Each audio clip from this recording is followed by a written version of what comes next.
sponsored whitening campaigns. They called it blanqueamiento, the whitening of the population. Starting in the late 1800s and early 1900s, countries like Brazil, Cuba, and the Dominican Republic, Argentina, Mexico, Puerto Rico, and more developed actual governments planned to dilute or eliminate the black population. They believed that by encouraging European immigration and interracial marriage with lighter skinned people, they could literally breed out blackness from national identity. They predicted that by the year 2012, black Brazilians would disappear. Let that sink in. They gave black erasure a deadline. These weren't conspiracy theories, these were state policies. So let's break it on down. Brazil was once the largest slave-holding country in the Americas.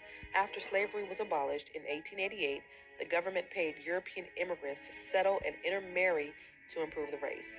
They believed black Brazilians would be gone by 2012. Spoiler alert, we're still here. In Cuba, Afro-Cubans once made up over 60% of the population. After slavery, the government pushed white immigration and erased Afro-Cuban identity from public life, even while Afrobeat, Santeria, and rhythm filled the soul of the nation. In the Dominican Republic, under dictator Trujillo, lightening the nation was national policy. He encouraged white immigration and orchestrated the 1937 Parsley Massacre, killing tens of thousands of Haitians and black Dominicans for being too dark. Today, many Dominicans still deny their African roots, choosing Indio instead of black.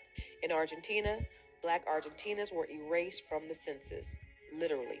In the 1800s, they made up as much as 30% of Buenos Aires, today 0.4%.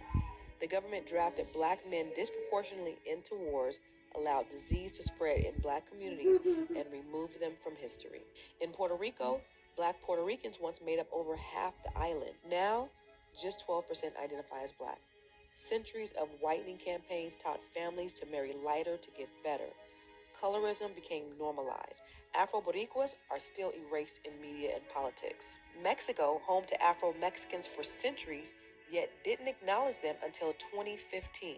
Even now, they remain under-resourced, undercounted, and underprotected in places like Oaxaca and Veracruz. How does this affect us today?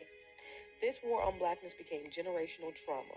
Grandmothers praising good hair and light babies, textbooks that erase black heroes and revolutions, kids taught not to embrace their nose, their lips, or their skin, families encouraging marriage based on color and not love. This is how you colonize a people from the inside out. But let me make this clear. Blackness cannot be erased. They tried to whiten us out of existence, but we kept creating the culture. They tried to erase our names, but we wrote ourselves back in history. They tried to breed us out, but the bloodline stays strong. So say their names: the erased, the forgotten, the uncounted, the black people across Latin America whose stories were buried, but whose descendants are still here. We are black, we are Latin, we are Caribbean, we are global, and we are not erased.